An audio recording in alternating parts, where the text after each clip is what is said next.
So good morning guys, और आपकी क्रिक exam channel में आप सभी का स्वागत है। तो आज की इस वीडियो में 26 जुलाई के इंपॉर्टेंट करंट अफेयर्स को हम लोग कवर करेंगे। तो हमारा पहला प्रश्न क्या है कि हाल ही में किस राज्य ने विश्वविद्यालयों में ट्रांसजेंडर छात्रों को आयु सीमा में यानी कि उनके एज लिमिट में छूट दे दी है? तो आंसर होगा केरल ने। देखो, आपको याद होगा 2014 में भारत का सुप्रीम कोर्ट ने ट्रांसजेंडरों को थर्ड जेंडर घोषित किया था और ऐसा करने वाला भारत पहला देश बन गया था। उसके बाद 2015 में ट्रांसजेंडर पॉलिसी लाने वाला देश का पहला राज्य कौन सा बना था? केरल बना था। और अभी कुछ दिन पहले ही तो हम लोगों ने पढ़ा है, कर्नाटक सरकारी नौकरी में ट्रांसजेंडरों को 1% आरक्षण देने वाला पहला राज्य बन गया। और अब हम पढ़ रहे हैं केरल ने विश्वविद्यालयों में विभिन्न पाठ्यक्रम में प्रवेश पाने वाले ट्रांसजेंडर छात्रों की एज लिमिट को समाप्त कर दिया है। और विश्वविद्यालयों से कुछ और भी पॉइंट मैं आपको बताता हूं। चलो पहले तो आप ये बताओ, अभी इंडियन हेरिटेज इंस्टीट्यूट ये कहां पे बनेगा? नोएडा में। और खेल विश्वविद्यालय ये कहां पे स्थापित किया जा रहा है? तो आंसर होगा मणिपुर ने। तो आंसर होगा मणिपुर में। और पूछा जाए कि अभी किस राज्य ने खेल को उद्योग का दर्जा दिया? तो मिजोरम ने। और पहली ट्रांसजेंडर यूनिवर्सिटी कहां पे बन रही है? उत्तर प्रदेश के कुशीनगर में। रेल यूनिवर्सिटी कहां पे बनी? तो बड़ोदरा गुजरात में। और आपको याद होगा दिल्ली स्पोर्ट्स यूनिवर्सिटी, उसकी पहली वाइस चांसलर किसे बनाया गया? कर्णम मल्लेश्वरी को। ओलंपिक में पदक जीतने वाली पहली भारतीय महिला वेटलिफ्टर थी ये। और अभी मीराबाई चानू ने कौन सा अवार्ड जीता है? सिल्वर अवार्ड जीता है। कर्णम मल्लेश्वरी ने ब्रॉन्ज जीता था। तो ये सारे पॉइंट्स आप ध्यान रखना। बढ़ते आगे। फिर बताइए, हाल ही में राष्ट्रपति भवन में किस बैंक की एक नई शाखा, एक ब्रांच का उद्घाटन किया गया? तो कौन सा बैंक? एसबीआई। तो अभी हमारे जो राष्ट्रपति है रामनाथ कोविंद जी, उन्होंने राष्ट्रपति भवन में एसबीआई की एक नई ब्रांच का उद्घाटन किया है। और ये राष्ट्रपति भवन में खोली गई एसबीआई की पहली शाखा है। और इसके पहले कस्टमर भी बन गए हैं राष्ट्रपति रामनाथ कोविंद। और वैसे मैं आपको बता दूं कि राष्ट्रपति भवन में इंडियन बैंक की ब्रांच भी आपको मिल जाएगी। अच्छा, एसबीआई से कुछ याद आता है क्या? करंट अफेयर से रिलेट करो। अभी एसबीआई ने हेल्थ सेक्टर को मदद देने के लिए एक नया बिजनेस लोन प्रोडक्ट लॉन्च किया था। किस नाम से? आरोग्यम नाम से, जिसमें कारोबारियों को 10 लाख रुपए से लेकर के 100 करोड़ रुपए तक का लोन मिल सकेगा। फेडरल बैंक न्यूज में था अभी।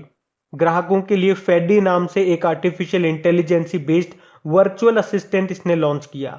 एचडीएफसी बैंक की बात करेंगे तो डॉक्टरों को श्रद्धांजलि देने के लिए सलाम दिल से पहल शुरू की है।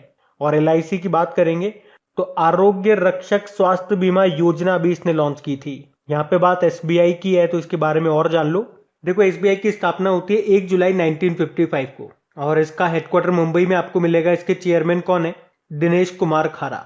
आपको याद होगा एसबीआई ने टाइटन कंपनी के साथ मिलकर के भारत की पहली कॉन्टैक्टलेस पेमेंट घड़ी टाइटन पे को लॉन्च किया था। और Brandon human capital management excellence award 2020 जीता था एसबीआई ने। और एसबीआई ने बीएसएनएल के साथ मिलकर के एक वॉलेट भी बनाया था भारत इंस्टा पे नाम से। तो ये भी ध्यान रखना। बढ़ते आगे। फिर बताइए, इंडियन ओलंपिक एसोसिएशन ये टोक्यो ओलंपिक में गोल्ड मेडल विजेता एथलीट के कोच को कितनी पुरस्कार राशि देगा? तो आंसर होगा 12.5 लाख रुपए। तो अभी तक हम लोगों ने पढ़ा है कई बार, अलग अलग राज्यों ने ये घोषणा की थी कि उनके राज्य के जो एथलीट हैं वो अगर टोक्यो ओलंपिक में गोल्ड जीतते हैं, सिल्वर या ब्रोंज जीतते हैं तो उनको इतनी इतनी पुरस्कार राशि दी जाएगी। लेकिन अब इंडियन ओलंपिक एसोसिएशन ने यह घोषणा कर दी है कि टोक्यो ओलंपिक में जो भी एथलीट गए हैं, अगर वो मेडल जीत के लाते हैं तो उनके जो कोच होंगे उनको भी अवार्ड दिया जाएगा। और प्रश्न में यही पूछा जा रहा है, अगर कोई एथलीट गोल्ड मेडल जीत के लाएगा तो उसके कोच को कितनी राशि मिलेगी? 12.5 लाख। अब आपके माइंड में आएगा, अगर सिल्वर या ब्रोंज जीत के लाएगा तो कितनी मिलेगी? तो देखो, अगर कोई खिलाड़ी सिल्वर मेडल जीत के लाता है तो उसके कोच को 10 लाख रुपए दिए जाएंगे। और ब्रॉन्ज मेडल, कांस्य पदक जीत के लाता है तो उसके कोच को 7.5 लाख रुपए दिए जाएंगे। अच्छा, 7.5 लाख से आपको कुछ याद आता होगा, अभी तक राजीव गांधी खेल रत्न पुरस्कार में जो पुरस्कार राशि दी जाती थी खिलाड़ियों को वो 7.5 लाख रुपए थी। लेकिन आपको याद होगा इसको अभी बढ़ा दिया गया और 7.5 लाख से बढ़ा के कितना कर दिया गया? बता सकते हो क्या? 25 लाख रुपए कर दिया गया। राजीव गांधी खेल रत्न पुरस्कार में बात कर रहा हूं। वहीं अर्जुन अवार्ड में बात करेंगे तो पहले 5 लाख रुपए दिए जाते थे, अभी उसको बढ़ा करके 15 लाख रुपए कर दिया। और उसी तरह से ध्यानचंद पुरस्कार में 5 लाख दिए जाते थे, उसको भी बढ़ा के 15 लाख रुपए कर दिया। और द्रोणाचार्य अवार्ड की बात करेंगे तो देखो, द्रोणाचार्य आजीवन पुरस्कार में बात करेंगे तो पहले 5 लाख दिए जाते थे, अब 15 लाख दिए जाएंगे। लेकिन द्रोणाचार्य नियमित पुरस्कारों की बात करेंगे तो पहले 5 दिए जाते थे, अब दिए जाएंगे 10 लाख रुपए। तो साथ में आप ये भी ध्यान रख सकते हैं। बढ़ते आगे। अच्छा, वैसे इंडियन ओलंपिक एसोसिएशन के अध्यक्ष कौन है? नरेंद्र बत्रा हैं। इसके सेक्रेटरी जनरल है राजीव मेहता। इसकी स्थापना होती है 927 में। अब बढ़ते आगे। और हाँ गाइज, एक और इंपॉर्टेंट सूचना आप सभी के लिए। आप जो हमारे पुराने स्टूडेंट है, आपको याद होगा हमने स्टार्टिंग में, इस साल के स्टार्टिंग में एक टॉप 5 स्टैटिक क्वेश्चंस की सीरीज स्टार्ट की थी और इसे आप लोगों ने काफी पसंद भी किया था। लेकिन किसी कारणवश और टाइम की कमी के कारण आप समझ लीजिए उसे कंटिन्यू नहीं कर पाए थे, तो अभी उसे फिर से स्टार्ट कर दिया है। कल शाम को उसका एक पार्ट अपलोड हो चुका है। अगर आपने अभी तक उसे नहीं सुना है तो सुन लीजिएगा, उसका लिंक आपको नीचे डिस्क्रिप्शन में मिल जाएगा। टॉप 5 स्टैटिक जीके करके उसका लिंक आपको नीचे डिस्क्रिप्शन में मिल जाएगा। और ये बात मैंने आपको पहले भी समझाई थी। आप कहोगे कि टॉप 5 ही क्यों, ज्यादा क्वेश्चन कराइए, 10 क्वेश्चन कराइए, 50 क्वेश्चन कराइए, 100 क्वेश्चन कराइए। कराने में तो कोई भी करा देगा, लेकिन मेरे ज्यादा क्वेश्चन कराने से कोई मतलब नहीं है जब तक वो सारे क्वेश्चन आपको याद नहीं होते हैं। मैं बोल दूंगा, आप सुन लो के बात खत्म, लेकिन उसका बेनिफिट नहीं मिलेगा। इसीलिए हमने टॉप 5 क्वेश्चन को स्टार्ट किया था। डेली के डेली अगर 5 क्वेश्चन आप सुनते हो, 5 क्वेश्चन तो इजीली आपको लर्न हो जाएंगे। आज 5 करोगे, कल 5 करोगे, परसों 5 करोगे, एक समय बाद आप देखोगे 5 5 5 करके एक क्वेश्चन बैंक आपका अच्छा खासा तैयार हो गया है। और सबसे बड़ी बात यह भी है कि वो सारे के सारे क्वेश्चन आपको याद भी है। और उस टॉप 5 क्वेश्चन को सुनने के लिए आपको ज्यादा समय भी नहीं देना पड़ रहा है, मुश्किल से 1 या 2 मिनट, 1 या 2 मिनट में आपको वो टॉप 5 क्वेश्चन याद हो जाएंगे। तो इसका सबसे बड़ा बेनिफिट यही है। तो इस सीरीज को फिर से स्टार्ट कर दिया आपके लिए। अब ये आपकी जिम्मेदारी है इस सीरीज को कंटिन्यू रखना है या नहीं रखना है। तो उसे आप सुनिए, कमेंट बॉक्स में टाइप करके बताइए आपको ये कैसा लगा, और उसे सपोर्ट जरूर कीजिए। उसे अपने दोस्तों के साथ में शेयर जरूर कीजिए, लाइक जरूर कीजिए, ताकि हम उसे कंटिन्यू बनाए रखें। बाकी अभी हम बढ़ते आगे। अच्छा बताइए, अभी हाल ही में कौन सा देश जोगाजोग नाम से एक सोशल मीडिया प्लेटफॉर्म विकसित कर रहा है? तो आंसर होगा बांग्लादेश। तो बांग्लादेश सरकार फेसबुक के विकल्प के रूप में जोगाजोग नाम से एक सोशल मीडिया प्लेटफॉर्म तैयार कर रहा है। तो ये जो प्लेटफॉर्म है, ये स्थानीय उद्यमियों को किसी विदेशी प्लेटफॉर्म पर निर्भर हुए बिना सूचना और डेटा साझा करने के लिए अपना खुद का मार्केट प्लेस बनाने में मदद करेगा। इसके अलावा आपको बता दूं कि जो बांग्लादेश है वो व्हाट्सएप के विकल्प के रूप में अल्पन नाम से एक एप्लीकेशन भी तैयार कर रहा है। कौन? बांग्लादेश। तो ये रहा मैप में बांग्लादेश। देखो, बांग्लादेश की कैपिटल ढाका है और यहीं पे आपको मिलेगा किसका हेडक्वार्टर? बिम्स्टेक का हेडक्वार्टर। करेंसी इसकी टका है। प्रधानमंत्री हैं शेख हसीना और प्रेसिडेंट अब्दुल्ला हामिद है। अभी आपको याद होगा, बांग्लादेश और भारत के बीच में मिताली एक्सप्रेस ट्रेन शुरू हुई है और ये बांग्लादेश और भारत के बीच में चलने वाली तीसरी ट्रेन है। इससे पहले 2 कौन कौन सी है? मैत्री एक्सप्रेस और बंधन एक्सप्रेस। और आपको याद होगा 2020 का गांधी शांति पुरस्कार किसने जीता था? बंग बंधु शेख मुजीबुर रहमान ने, जिन्हें बांग्लादेश का राष्ट्रपिता कहा जाता है। और 2019 का पूछा जाएगा तो ओमान के दिवंगत सुल्तान कबूस बिन सईद अल सैद ने। अच्छा, बांग्लादेश के साथ कौन कौन सी एक्सरसाइज करते हैं हम? एक तो हमने की थी संप्रीति अभ्यास, एक करते हैं मेनामती मैत्री अभ्यास, एक हमने किया है बोंगो सागर अभ्यास। और आपको याद होगा बांग्लादेश के हैं शहादत रहमान, उन्होंने अंतरराष्ट्रीय बाल शांति पुरस्कार भी जीता था अभी।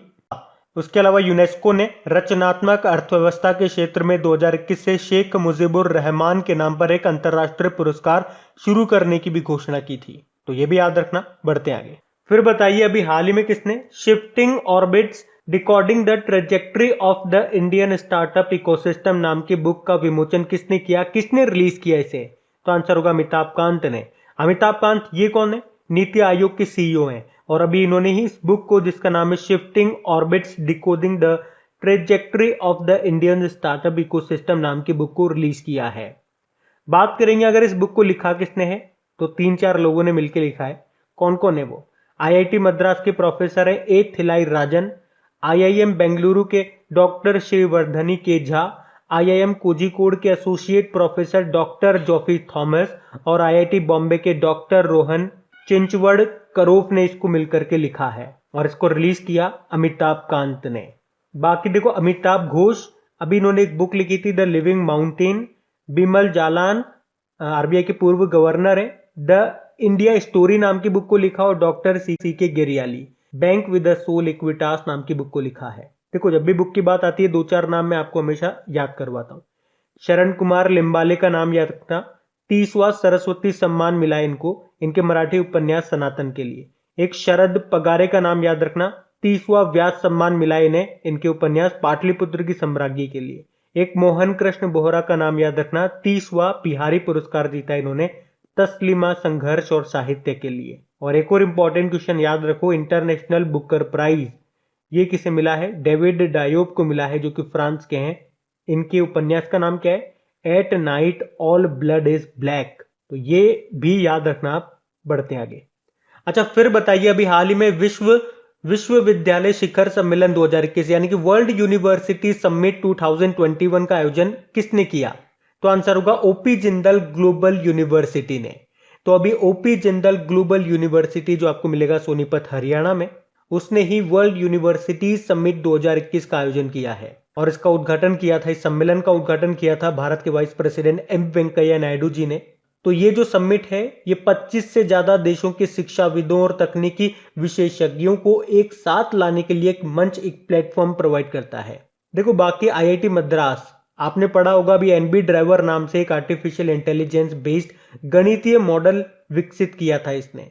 आईआईटी हैदराबाद की बात करेंगे तो भारत का पहला रैपिड इलेक्ट्रॉनिक और आर्टिफिशियल इंटेलिजेंस संचालित कोविड-19 परीक्षण किट तैयार किया जिसका नाम क्या था? कोवी होम नाम था इसका। और आईआईटी रोपड़ ने अभी ऑनलाइन फरेबी का पता लगाने के लिए फेक बस्टर नाम से एक डिटेक्टर बनाया है। एक आईआईटी मंडी भी आपको याद होगा जिसके वैज्ञानिकों ने एक एप्लीकेशन बनाया था जिसमें जो किसान है वो आलू के पत्ते की फोटो खींच करके ये पता लगा पाएंगे कि उनकी जो आलू की फसल है वो उस पर रोग लगा हुआ है या नहीं लग रहा है। तो ये भी ध्यान रखना। बढ़ते आगे। अच्छा फिर बताइए, हाल ही में किस राज्य सरकार ने डिजिटल साथी बच्चों का सहारा फोन हमारा योजना को शुरू किया है? तो आंसर होगा हिमाचल प्रदेश की सरकार ने। तो अभी कोरोना काल में आपको पता है सभी स्कूल वगैरह तो बंद थे, तो बच्चों को ऑनलाइन पढ़ाया जा रहा था। लेकिन इसमें भी एक समस्या आ रही थी कि जो गरीब परिवार के जो बच्चे हैं जिनके पास स्मार्टफोन वगैरह नहीं है वो बच्चे कैसे पढ़े। तो अब ऐसे जरूरतमंद बच्चों की ऑनलाइन पढ़ाई के लिए हिमाचल प्रदेश सरकार मोबाइल फोन जुटाएगी इस योजना के अंतर्गत। और मोबाइल फोन जुटाने के लिए इस तरह का अभियान शुरू करने वाला हिमाचल प्रदेश देश का पहला राज्य बना है। अच्छा अगर आपसे पूछा जाए मान लो कि इस अभियान में कौन सी फिल्म अभिनेत्री भी सहयोग करेगी, तो आंसर होगा यामी गौतम। ये हिमाचल प्रदेश से ही बिलोंग करती है। और अभी इसके लिए इन्होंने एक वेबसाइट भी लॉन्च की है जहां पे अगर कोई भी अपना स्मार्टफोन डोनेट करना चाहता है तो वो इजीली डोनेट कर सकता है। तो ये तो बात हो गई हिमाचल प्रदेश की। देखो उत्तराखंड से अभी आपको याद होगा वात्सल्य योजना इन्होंने शुरू की थी। छत्तीसगढ़ ने महतारी दुलार योजना शुरू की थी। और असम ने मुख्यमंत्री कोविड-19 विधवा सहायता योजना शुरू की थी। अब देखिए यहाँ पे बात हो रही है हिमाचल प्रदेश की, तो ये रहा मैप में हिमाचल प्रदेश। देखो हिमाचल प्रदेश की 2 कैपिटल आपको मिलेगी, शिमला इसकी समर कैपिटल है और धर्मशाला इसकी विंटर कैपिटल है। और इसके मुख्यमंत्री हैं जयराम ठाकुर और अभी नए गवर्नर कौन बन गए? राजेंद्र विश्वनाथ अर्लेकर बन गए। अच्छा अगर आपसे पूछा जाए कि ई कैबिनेट प्रणाली को लागू करने वाला देश का पहला राज्य हिमाचल प्रदेश है। और देश का पहला राज्य कौन सा बना था नई राष्ट्रीय शिक्षा नीति को लागू करने वाला? तो भी आंसर होगा हिमाचल प्रदेश। और देश का पहला स्की पार्क ये कहां पे बनेगा? हिमाचल प्रदेश के शिमला में। और बताइए पर्वत धारा योजना को किसने शुरू किया था? हिमाचल प्रदेश सरकार ने ही। और अगर आपसे पूछा जाए कि 100% घरों में एलपीजी कनेक्शन वाला पहला राज्य कौन सा बना? तो आंसर होगा हिमाचल प्रदेश। बढ़ते आगे। फिर बताइए मेकोंग गंगा सहयोग में कितने देश शामिल हैं? तो आंसर होगा 6। और 6 कौन कौन से? Bharat, Cambodia, Myanmar, Thailand, Laos और वियतनाम। तो इन 6 देशों के बीच एक अंतर सरकारी सहयोग है ये मेकोंग गंगा सहयोग, जिसे इन 6 देशों के बीच राजनयिक सहयोग को बढ़ावा देने के लिए वर्ष 2000 में स्थापित किया गया था। और अभी इसकी 11वीं मेकोंग गंगा सहयोग बैठक आयोजित की गई और इसमें भारत का प्रतिनिधित्व किया कि इसने हमारे विदेश मंत्री सुब्रमण्यम जयशंकर ने। अच्छा इसका नाम मेकोंग गंगा क्यों रखा गया? तो गंगा तो भारत की नदी हो गई और मेकोंग ये नदी हो गई जो इन देशों में बहती है। ये चीन से निकलती है और उसके बाद में इन 5 देशों में ये बहती है मेकोंग नदी। तो भारत से तो निकल गया क्या? गंगा, और यहां से निकल गया मेकोंग, इसीलिए इसको नाम क्या दे दिया? मेकोंग गंगा सहयोग। और ये क्यों बनाया गया? तो पर्यटन, शिक्षा, संस्कृति और व्यापार इसमें सहयोग को बढ़ावा देने के लिए इसे बनाया गया। तो ये आप याद रखना। वैसे 2021 में भारत किसकी अध्यक्षता कर रहा है? ब्रिक्स की। और हम G20 की अध्यक्षता करेंगे 2023 में। इस साल G20 की अध्यक्षता कर रहा है, किसके पास है अध्यक्षता? इटली के पास है। तो ये भी आप ध्यान रखना। बढ़ते आगे। अच्छा, फिर बताइए कि टोक्यो ओलंपिक में हिस्सा लेने वाली सबसे कम उम्र के एथलीट कौन बन गई हैं? तो आंसर होगा हैंड जाजा। तो हैंड जाजा ये सीरिया की टेबल टेनिस प्लेयर है। ये मात्र 12 साल की हैं और अभी टोक्यो ओलंपिक में हिस्सा लेने वाली सबसे कम उम्र की ये एथलीट बन गई है। इसके अलावा वे ओलंपिक इतिहास में सबसे कम उम्र की टेबल टेनिस एथलीट भी बन गई हैं। अब ये तो सबसे कम उम्र की बन गई। वहीं अगर बात करेंगे कि टोक्यो ओलंपिक में सबसे उम्र दराज एथलीट कौन है, तो इनकी उम्र 66 ईयर और ये है ऑस्ट्रेलियाई घुड़सवार मैरी हैना। और सबसे युवा और उम्र दराज से आपको दो नाम याद आते होंगे। ओलिवर डायमेन का नाम, अभी अंतरिक्ष में जाने वाले सबसे कम उम्र के ये यात्री बन गए।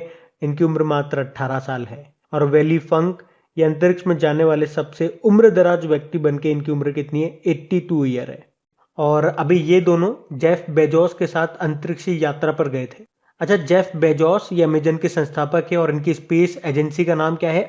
Blue origin. टोक्यो ओलंपिक की बात चल रही है, कई बार मैं आपको बता चुका हूं इसके बारे में। देखो, सबसे इंपॉर्टेंट पॉइंट तो आप याद रखना, अभी जो टोक्यो ओलंपिक शुरू हुए हैं इसमें उद्घाटन समारोह में ध्वजवाहक कौन थे? MC मैरी कॉम और मनप्रीत सिंह। और इसके समापन समारोह में ध्वजवाहक कौन होंगे? पहलवान बजरंग पुनिया होंगे। और टोक्यो पैरालंपिक की बात करेंगे तो ध्वजवाहक कौन है? मरियप्पन थंगावेलु हैं। इसके अलावा दो तीन नाम आपको और याद रखने हैं। एक तो दीपक काबरा का नाम, ये टोक्यो ओलंपिक में पहले भारतीय जिम्नास्टिक जज बने। और टोक्यो ओलंपिक में पहले भारतीय ज्यूरी कौन बने? पवन सिंह। और टोक्यो ओलंपिक में कुश्ती में एम्पायरिंग करने वाले एकमात्र भारतीय बने थे कौन? अशोक कुमार। देखो, इंटरनेशनल ओलंपिक कमेटी की बात करेंगे, हेडक्वार्टर इसका मिलेगा आपको लुज़ेन स्विट्जरलैंड में। इसके अध्यक्ष कौन है? थॉमस बक है। हम ये पॉइंट तो आपको ध्यान रखने। बढ़ते आगे। अच्छा, बताइए कौन सी अंतरिक्ष एजेंसी सुपरबिट नाम से टेलीस्कोप का निर्माण कर रही है? तो आंसर होगा नासा। तो नासा और कनाडा की जो स्पेस एजेंसी है ये सुपरबिट टेलीस्कोप, इसकी फुल फॉर्म क्या होगी सुपरबिट की? Super pressure balloon born imaging telescope. तो इसका निर्माण कर रहा है नासा और इसे हबल टेलीस्कोप का उत्तराधिकारी कहा जा रहा है। और रिपोर्ट के अनुसार इस टेलीस्कोप को ऊपर उठाने के लिए स्टेडियम के आकार के हीलियम बलून का इस्तेमाल किया जाएगा, जिसे पृथ्वी के वायुमंडल के ऊपर इस स्तरों पर भेजा जाना है। अब बात नासा की है तो इसके बारे में जानो। देखो, नासा मतलब होता है क्या? National aeronautics and space administration, जिसकी स्थापना होती है 1958 में। हेडक्वार्टर मिलेगा वॉशिंगटन DC में। और इसके नए अध्यक्ष यानी कि नए एडमिनिस्ट्रेटर कौन बन गए? बिल नेल्सन बन गए 14th नंबर के। अच्छा, अगर आपसे एग्जाम में पूछा जाए कि नासा के परसेवरेंस रोवर को मंगल पर उतारने में किस भारतीय वैज्ञानिक ने मदद की थी? तो आंसर होगा स्वाति मोहन ने। और अब मंगल ग्रह पर ऑक्सीजन भी बना रहा है नासा और उस तकनीक का नाम क्या है? Moxie, MOXIE। और वहां पे नासा ने एक छोटा सा हेलीकॉप्टर भी उड़ाया था, उसका नाम था इंजीन्यूटी। अच्छा, नासा की कार्यकारी प्रमुख का नाम क्या है? भाव्या लाल है। उसके अलावा नासा के परसेवरेंस रोवर ने मंगल ग्रह पर ऑडियो रिकॉर्ड भी किया था पहली बार। बढ़ते आगे। फिर बताइए, हाल ही में इंडियन ओलंपिक एसोसिएशन ने टोक्यो ओलंपिक के प्रायोजक यानी कि स्पॉन्सर के रूप में किससे भागीदारी की है? तो आंसर होगा अडानी ग्रुप। तो अभी इंडियन ओलंपिक एसोसिएशन ने अडानी ग्रुप को टोक्यो ओलंपिक में भारतीय दल के स्पॉन्सर के रूप में शामिल किया है। वैसे आपको बता दूं, इससे पहले भी Indian Olympic association Amul, MPL समेत कई प्राइवेट कंपनियों के साथ करार कर चुका है। बाकी इंडियन ओलंपिक एसोसिएशन बताया था भी, इसके प्रेसिडेंट नरेंद्र बत्रा हैं और सेक्रेटरी जनरल राजीव मेहता हैं। तो बात करेंगे कल के वीडियो में पूछे गए प्रश्न के उत्तर की। तो कल के वीडियो में आपसे पूछा था, हाल ही में गोल्डन राइस को मंजूरी देने वाला पहला देश कौन सा बन गया है? तो आंसर होगा फिलीपींस। आप सभी ने प्रश्न का बिल्कुल सही उत्तर दिया है। और गाइज, एक बार फिर से मैं आप सभी लोगों को याद दिला दूं, टॉप 5 सीरीज आपके लिए फिर से स्टार्ट कर दी गई है। और अगर आप इस वीडियो पे फर्स्ट टाइम है, आपने उस सीरीज को पहले नहीं देखा है, तो उसे आप अभी सुन सकते हैं। उसका लिंक आपको नीचे डिस्क्रिप्शन में मिल जाएगा। और अपना रेस्पॉन्स जरूर दीजिएगा कि आपको वो सीरीज कैसे लगी। और अगर अच्छी लगती है तो उसे शेयर जरूर करना अपने दोस्तों के साथ में, उसे अपना प्यार जरूर देना ताकि हम उसे कंटिन्यू रख सकें। Thank you.